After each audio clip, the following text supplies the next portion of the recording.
James chapter 1, verses 13 through 15. When tempted, no one should say, God is tempting me. For God cannot be tempted by evil, nor does he tempt anyone.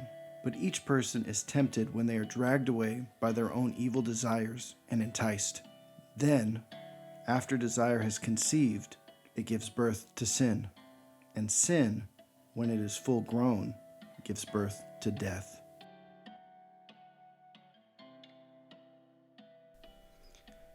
James makes a bold statement here. He says that God does not tempt people to sin. And it stands to reason that he would make this statement because the people he was writing his letter to, at least some of them, believed that. They believed that God was tempting them.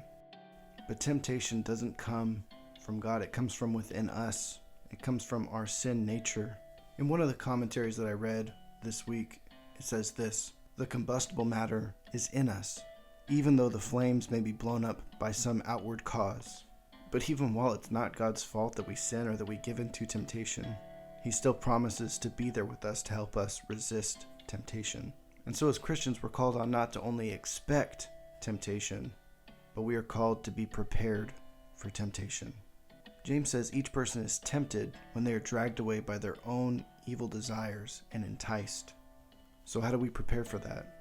Well, one of the best ways is to spend regular time with God. When you're close with God, you're not alone. And it's much harder to be dragged away when you're not by yourself. And the same can be said for your brothers and sisters in Christ.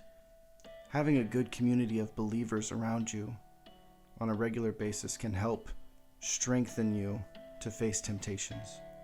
The fact is, we should expect to always face temptation throughout our entire lives. But we are given the tools to deal with that. We've been given God's forgiveness so that when we fail and we give in to temptation, we can go straight to God and say, God, I messed up. I need more forgiveness. Please forgive me. Or when we recognize that we're facing a temptation, we can go to God and say, God, please help give me strength. I don't have the power on my own to resist this. I need your help. And God will always be there for you.